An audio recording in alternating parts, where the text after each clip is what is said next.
Hey there guys, this is Malorian and this will be my battle reports for Onslaught 2015.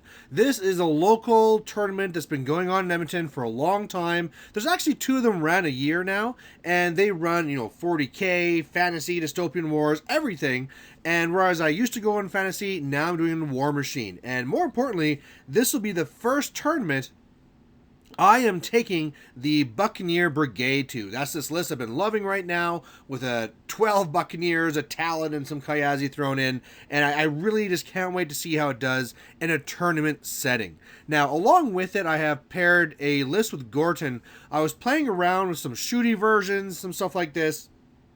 In the end, I decided to go with something a little bit more than I know, and it's just a list that has tons and tons of models. It's a real jammy with infantry thing. So at first that seems like a little counterproductive because one jams with Buccaneers and the other one jams with infantry, but I think it'll work out in the long run, and either way, I'm really planning to play the Buccaneers the whole time anyway. So this tournament will be 4 games. There was only 16 people signed up, actually only 15 showed up, but yeah, it'll be 4 rounds, and honestly, my goal is to be 3-1. Like, I think 4-0 winning the whole thing is a little bit too much. If I got 2-2, I'd be okay with that, but I'm really aiming to go 3-1.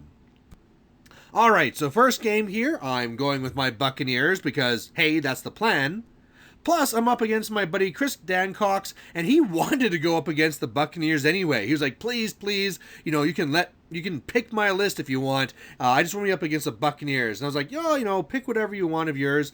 He's running this Madrak 2. His other one was Runes of War. I was actually really hoping he'd drop Runes of War, because I think that one would be a lot better for me jamming.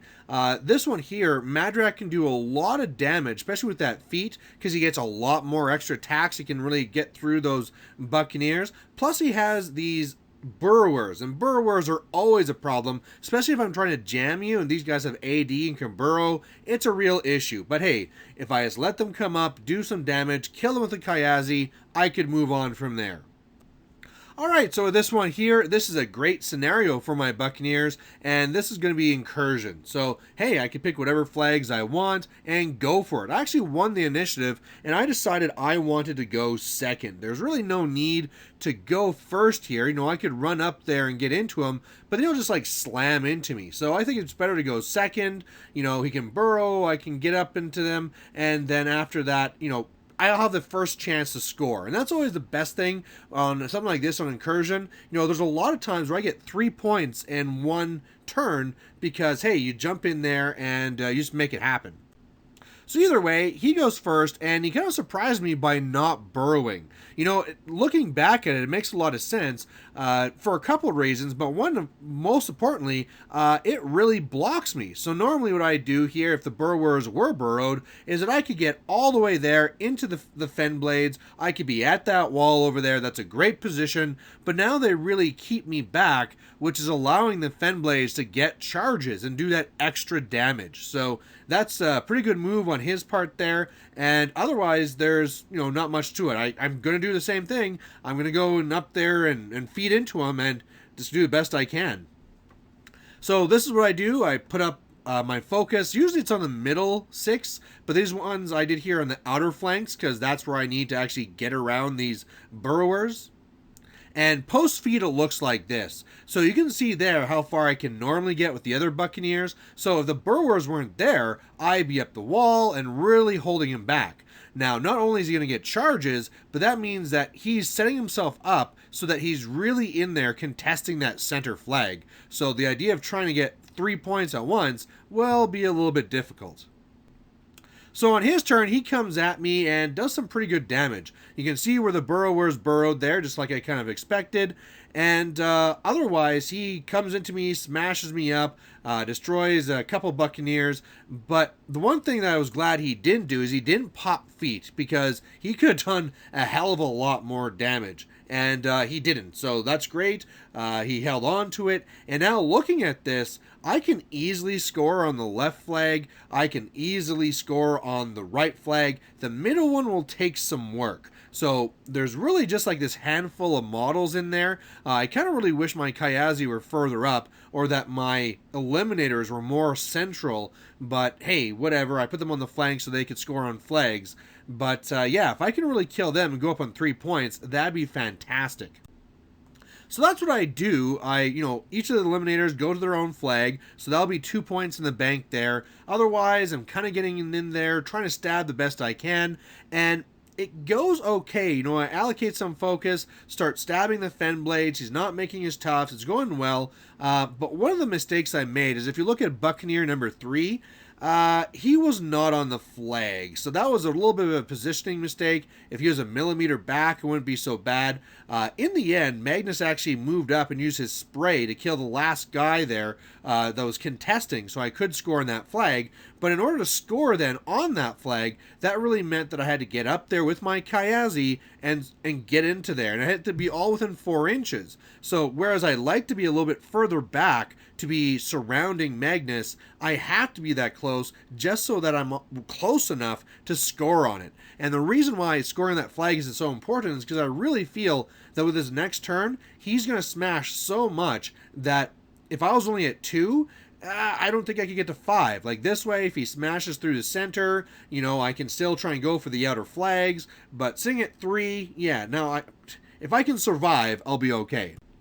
So here comes the Burrowers, and this was a real problem. I vastly underestimated these guys. I thought they had to be placed a lot closer to that marker there. I knew he'd get a few guys behind me, but I thought it'd be just like a few, like maybe 3 or something. No, he has a ton of guys around me, and this is horrendous. This is really, really bad.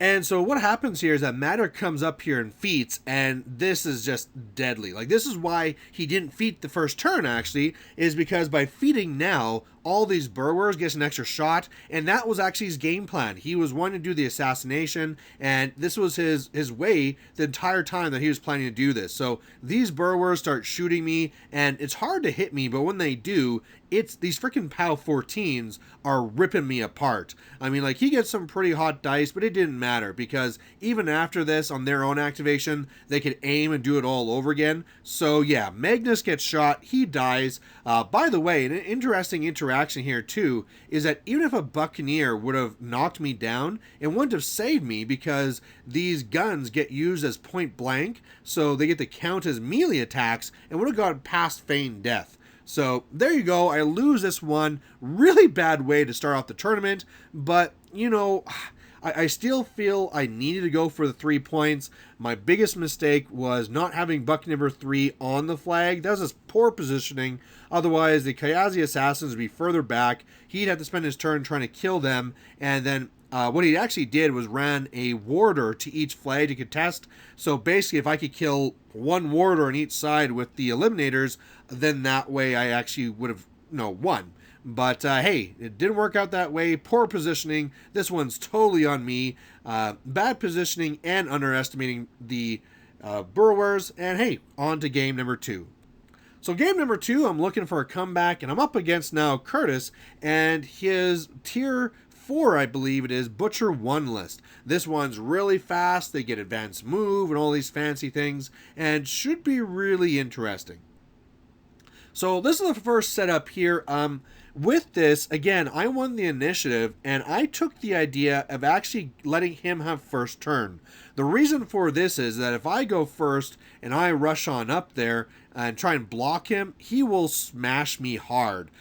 These charging pikemen with Butcher's feet will do astounding damage. So what I'm going to do then is let him kind of come up. I'm going to try and go more for the right zone. That's where I think I'm really going to score.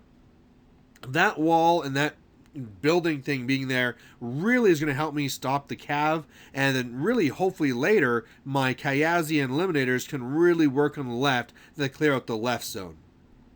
So he gets to go. The last picture is already after his advanced move. Both of his guys get their special thing from the Kovniks. They shield wall up.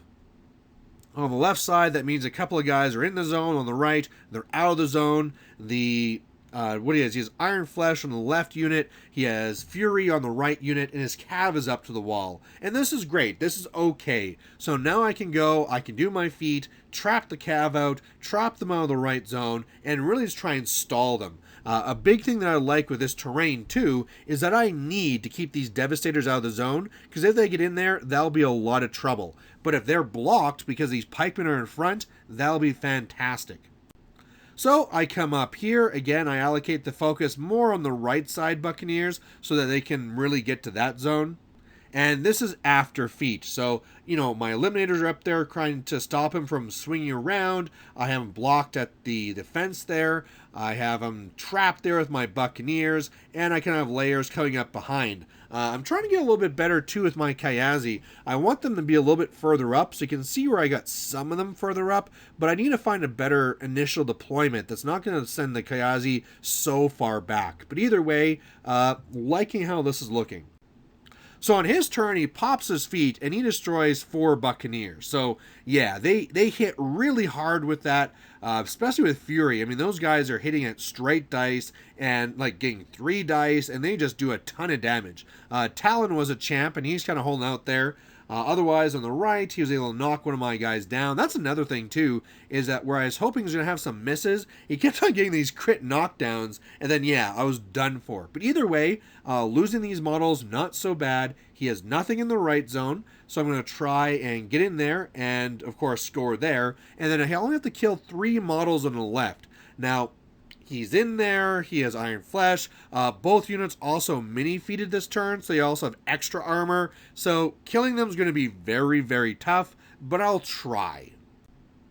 So that's what I do. I go in there. I easily score on the right zone. The Eliminators come up, try and kill some of his guys, only do some damage to the cav on the right. On the left, I was actually able to kill 2 of the guys in the zone, but that's it. Otherwise, it's not too bad. The Kayazi are getting to a threatening position, trying to get Butcher to back away. And yeah, I'm at 1 point now. So on his turn, he does his best to try and come back. Doesn't destroy any Buccaneers this turn. You know, gets some damage around, kills one of my Kayazi on the left side. I also had Tempered Metal on the Talon now that's helping. Armor 20 is pretty nice. But yeah, does some knockdown, does some damage, but nothing else dead. So this is actually fantastic. I score on his turn. I'm now at 2 points. I know I'll be on 3 points. And if I can just destroy his objective and also like get the left zone as well, I'm fantastic. So over here, I do my best to try and kill these guys, but this last model just won't die. So what that means is I was at 2 points at the start of this.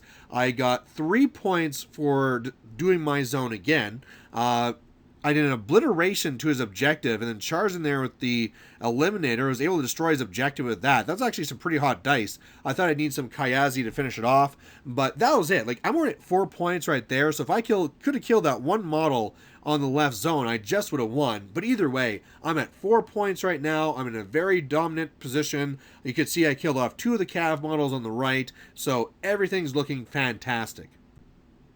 Until he does this, he makes a really great play, comes in here with his Devastator, which has Bulldoze, and is able just to push me away and get in the zone. And me trying to kill a Devastator is not going to happen. And yeah, I'm kind of scared now.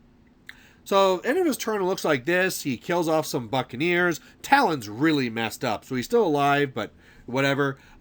He was able to kill off a Kayazi on the right, an Eliminator, but tried running around, didn't quite get into the zone. Otherwise, he has a couple of models in the zone on the left, tried to kill off my Eliminator, tried to go after other things, but this is the case. That's still 4-0, and I'm going to try and clear out that left zone, because if I can, I got this, and if I can't, I'm in a lot of trouble.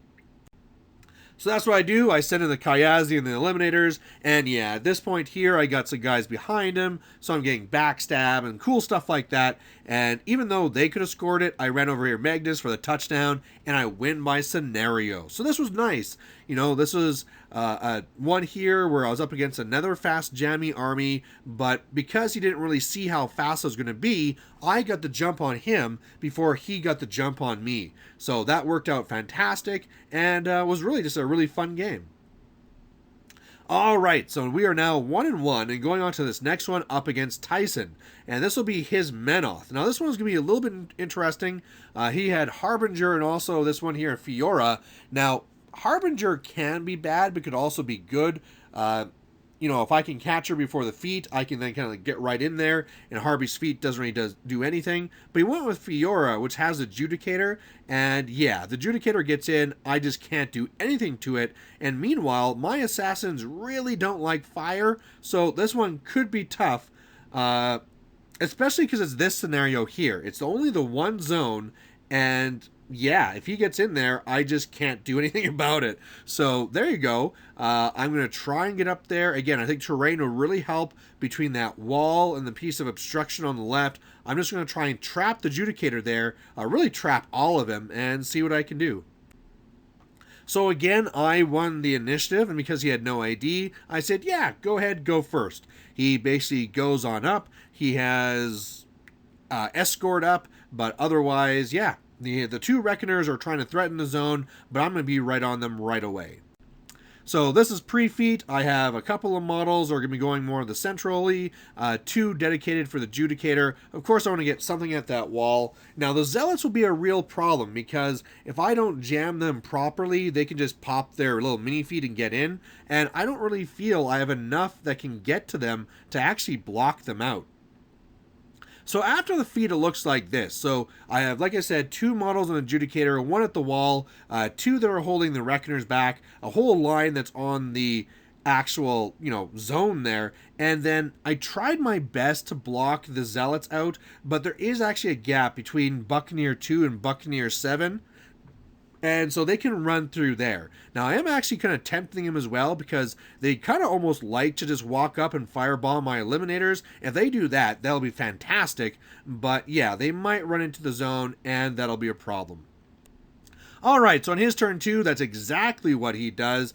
He starts attacking me, destroys some of my Buccaneers there, spreads around a lot of fire, but the Zealots go invincible and run in like this. So some of them find gaps up at the top. Again, some poor positioning allowed this to happen, and other ones snuck in here on the right. So that's a lot of models to try and deal with.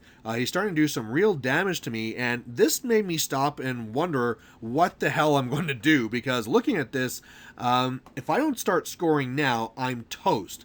I had set up my eliminator so they can destroy the objective, so that's not really the problem. The problem is there's all these bloody Zealots, and if I don't start scoring now, yeah, it's going to be over quick. So, thinking for a while if I should just try and jam with Kayazi and wait another turn or something like that, I decided it wouldn't work like that because my Kayazi would just be killed by fire, so I'm going to try some power attacks. I have 6 focus, so to Buccaneers 10, 9, and 4, I'm going to give them each 1 focus and the Talon, and they're going to push those Zealots out. Then Buccaneer number 8 is going to come over and push out the 1 Zealot that's just barely in the zone, half in the zone. And then Buccaneer number 1, I checked its line of sight. It can see the last Zealot. It's going to try and slam him out. So if all these power attacks work, it'll be awesome. If one fails, I'm screwed. And luckily, everything works out. It was fantastic. It's just one of those things where these pushes are almost never used, and I had to spam it, and it all worked. So I didn't do a lot of damage. Really just pushed them out, slammed the one guy. I mean, again, he's invincible, so he was just knocked down. The Eliminators were able to charge in, destroy the objective. Magnus is in there, so I dominate. So I'm actually at 3 points already. If I can keep this zone clear one more time, I win. Otherwise, I did my best to try and get other Kayazi up there just to try and block things, and we'll see what he can do. So on his turn, what he's able to do is actually kill a lot of Buccaneers. These guys here with their super, hymn of battle and all this stuff, they're just slaughtering Buccaneers. So what happens here is that the Adjudicator actually stays back.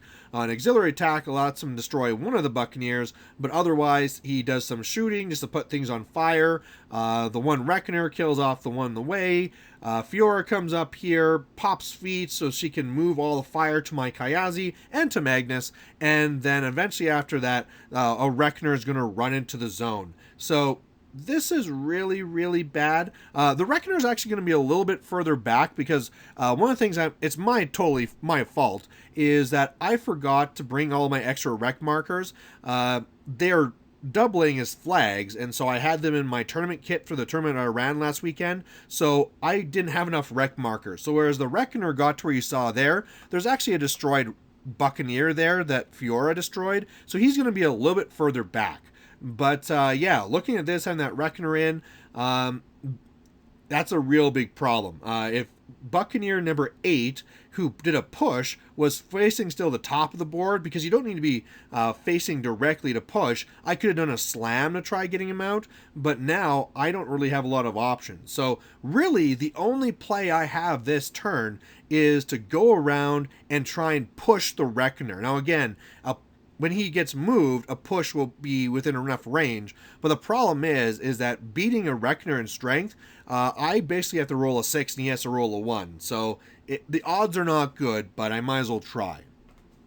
So that's what I go for with the Talon and the Buccaneer. The Buccaneer's not backwards. He's actually facing forward. But actually, he rolled like a 1 on one of those push things. But in the end, when we tried measuring things out, or sorry, we're not measuring out. When I rolled like a 3. And so I failed and didn't push him. So that all didn't work.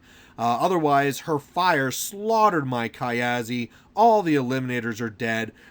Magnus is on fire, but he took like 1 point, not too much.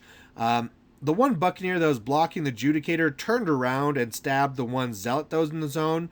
And so he's still blocking the Judicator. I would love to get more up there to stop him, but I just can't. I just don't have enough models left. I had to use my remaining Kayazi to kill off remaining Zealots that might threaten me, and that's it. So I'm still at 3 points, and I'm just hoping to hell he doesn't get very much more into the zone. So a huge thing that happens here is that his vassal comes and does an auxiliary attack so that he can destroy this Buccaneer that's on its last legs anyway, and then get him into the zone, the Judicator. But he rolls a double 1, which freaking saved my life. Now, after that, the one Reckoner that was already in the zone turned around and killed that Buccaneer, but then after that, too, he kills off more of my Buccaneers on the right, which allows the one other Reckoner, after he went through like all this terrain, to actually get into the zone as well. So now I got 2 freaking Reckoners in the zone that I have to deal with, and that's just bad. That's just not good whatsoever. Now, the one massive critical mistake he made was that after he did this, he didn't move in the Judicator. We kind of thought about this after the game, but at this point here, it must have been that when he rolled the double 1s, he just kind of like stopped thinking about the Judicator. So if the Judicator was in the zone, this is game over. There's just nothing I can do with what I have left. However, with what I do have left, I have a very interesting play I can do here. Now, Buccaneer number 1 came back to be in a slamming position, so he can slam the left Reckoner out. The right Reckoner, I have the Talon that could do it, and then I also have Buccaneer number 7 way on the right. Buccaneer 2 would have to move out of the way first, but basically Buccaneer 7 can try first. If he fails, Talon can do it. A free strike might ruin it, but whatever. And then Buccaneer 1 can push out the left one. And if that works, Magnus runs in for the win. And so when we do this, the right one there, Buccaneer 7, comes in, slams him out. That's no problem. Slap him into my own Buccaneer. I don't care. With that, Talon just moves out of the way, and then I slam him with Buccaneer number 1. And whereas I was hoping for something more significant, it only went like the 1 inch, so got him out, but it put him on Fiora. So we actually had to call over the judge now to try and figure out how does this work, and what's the least displacement or whatever you call that rule. And the way it works is that the Reckoner goes there and then you move Fiora. So that's how it works. Both Reckoners are out of the zone. Magnus runs into the zone, and I win on scenario. So this one is a real nail biter. Again, if that Judicator walks in, I just lose. But yeah, I mean, if nothing else, just love seeing these Buccaneers put up this fight. And man, the power attacks in this one here, with all the pushes and the slams, this was a lot of fun. I really, even though I was like getting my butt kicked, I love this game, just doing all the little like crazy stuff with my Buccaneers. And now I'm 2-1, so either way, I know the worst I can be is 2-2, and if I win this next one, I'll end up 3-1, and that'll be fantastic. So, game number 4, you'll notice a distinct lack of Buccaneers. It's around this time that I learned that this term is actually divide and conquer. So, I really wasn't wanting to play my other list. I want to make it just a Buccaneer day. I was actually wondering if I should just ask my opponent, like, look, do you care if I play my crazy list? But my opponent, Matt, he actually was a little bit pissed off from last game. So I thought, you know what? Let's not bring it up. So I'm going to be going with my Gorton here. And he's going to be going with his Severius. So Matthew is a very long time Menoth player, very strong player. He's Pressganger, and this one could be pretty interesting. You know, he has the one Jack there with all the AoEs, and you know, Severius can do all of his ashes to ashes or whatever, so he can kill off a lot of infantry. So I'm going to have to be very careful. So with this one here too, there's only the 2 flags, and so what I'm planning to do with this is let him come up, engage him. Or actually, no, I wanted the initiative, and I wanted to go first, I believe it was. So I'm going to go up, he's going to do whatever, and then eventually I just want to try and use my feet to push him away. I think my feet will be key just to go on the scenario. If that doesn't look well, I could use my feet to try and kill off these errands, but I think more likely than not, the feet thing will be to push him away. So on my first turn, I'm really running up. I charge up one of my own Risen. Actually, the Risen I'm touching right now will be dead. I hadn't taken him off yet here from the attack, but really I just make a wall up there, which will be more beneficial to Alexia later. I have solid ground up right now, and really just everything ran up. So on his turn here, he makes his errands, you know, super awesome because he puts on Defender's Ward on them. Rupert puts Dirge onto them, and basically they just come up and start killing a bunch of my guys. Meanwhile, he does his thing with Rovin so he can see through stealth, and shooting on the right there, he's able to kill off both my Kayazi over there, Eliminators, and also Epic Iris. So that was a real blow as well.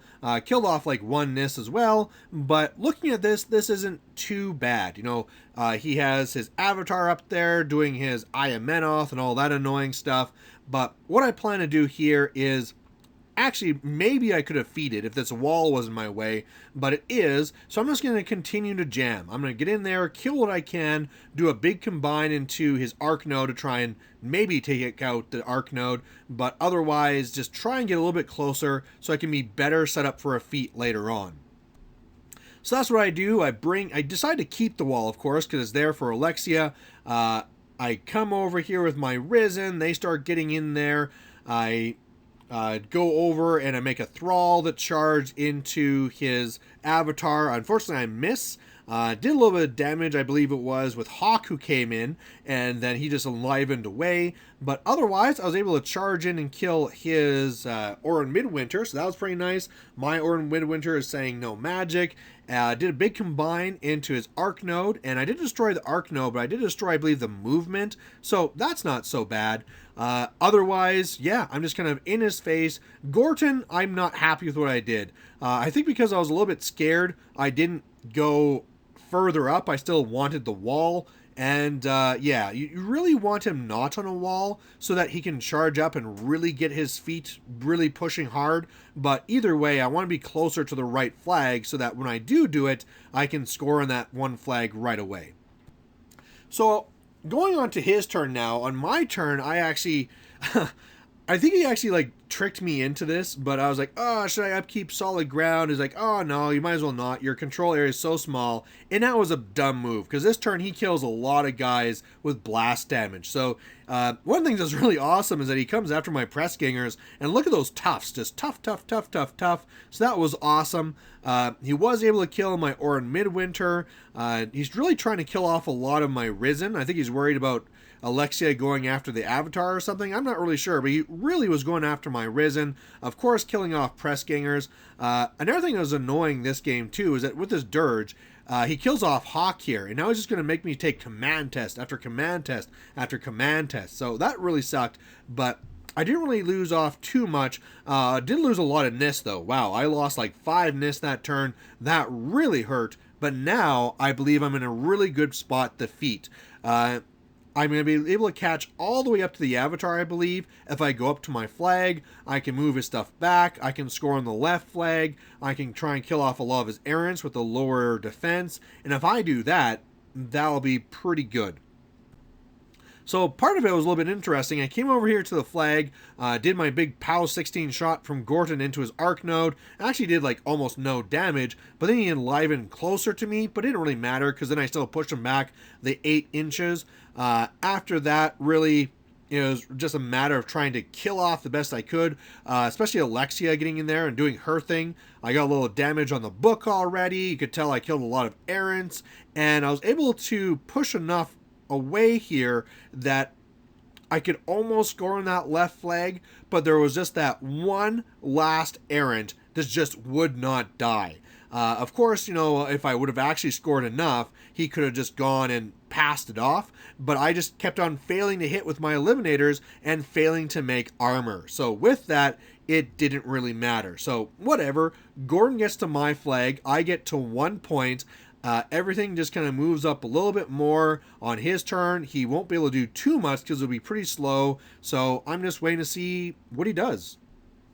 So one of the things he starts talking about here is he starts saying that Gordon's dead. And that had me pretty worried. You know, I thought I was safe. I'm armor 20. But what he does, he frees up his arc node here, comes over, and then Severius starts going at me just with like arcing through these spells. Now, it really didn't do that much. I think he had a little bit of bad dice. He did about 5 damage to me overall. You know, armor 20 is pretty awesome. But yeah, that didn't really work. But he did kill off a lot more of my guys. Killed off an Akayazi Eliminator. Another one fails its command test. Kills off 2 more of my NIS. You know, kills off more of my guys. But he does not contest my flag. And so with that, I was able to go and get up to 2 points. So I'm starting to run out of models. I'm not really doing the damage I need to. However, I'm already at 2, like I said, and I'm fairly sure that I can now go and get to the left flag as well, because I'll be getting a ton of Risen, and then Alexia will be going after that one errant, and goddamn, that errant is gonna die. And once I do that, I can score on that flag too. So that's what I do. I bring in my bajillion Risen. They kill off the book, so that was pretty nice. Alexia charges in, and I use up a bunch of my Risen to kill him as he keeps transferring it off. And then eventually he dies, so the Basher goes up to the flag. I'm going to score there. I score on mine. I'll be at 4 points, and otherwise everything is just getting up there to jam. So he really needs to try and contest both flags, or else I just win. Or he could go for the caster kill. And that's what he does. Well, actually, no. It's not that's the only thing he does. He actually also kicks my butt. The Avatar with an auxiliary attack was able to kill Alexia, and then he tramples over to get to that flag, and with the bot attacks, destroys the Basher. Now, at this point, that means I'm not going to score on the left flag. Now, after that, he, of course, causes lots of panic tests and blah, blah, blah, but Severius goes for the assassination again. So the one errant isn't contesting, however, this one arc node is. And again, he goes for that magical assassination. I'm only armor 19, and he gets close. I get down to 4 boxes, but I survive. So again, I think I'm saved a little bit by bad dice, but now I'm trying to wonder what the hell I'm going to do, because I'm really running out of pieces. One option is that Gordon could walk over, put Strength of Granite on himself, and try and destroy the arc node. If it fails, though, I'm dead. And so I look at this for a while, and then I kind of realize Severius is really close. And I measure my control, which is, funny enough, smaller than the range of my gun. You know, I have a control area 10, but range of my gun there is 12, and he's going to be in range. So he's 14-14 because he's not camping anything. I would be going and aiming up to a rat of 7, so I'd need boosted 7s to hit. Then at a POW 12, it'd be dice minus 2. If I boost that, should do 8 damage, buy another shot, do the same thing.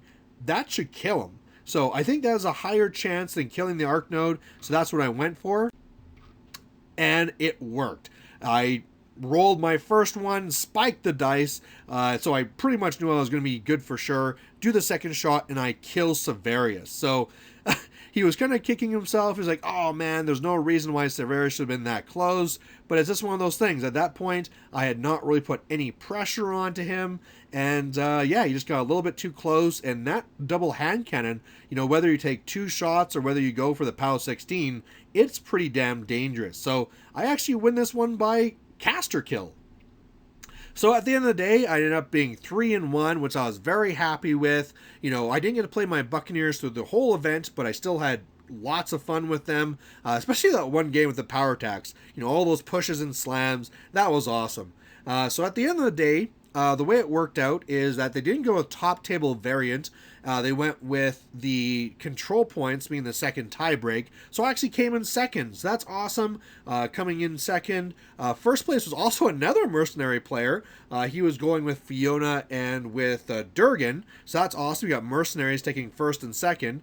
But as well, I also won best sportsman. So overall, very, very happy with how I did. Really like this Buccaneer list. I really can't think of anything I really want to change at this point. And as far as the second list, there's a lot of different things I could do. But either way, guys, I am having a lot of fun with mercenaries. Hopefully you guys are having lots of fun watching. And yeah, we'll catch you later. Bye.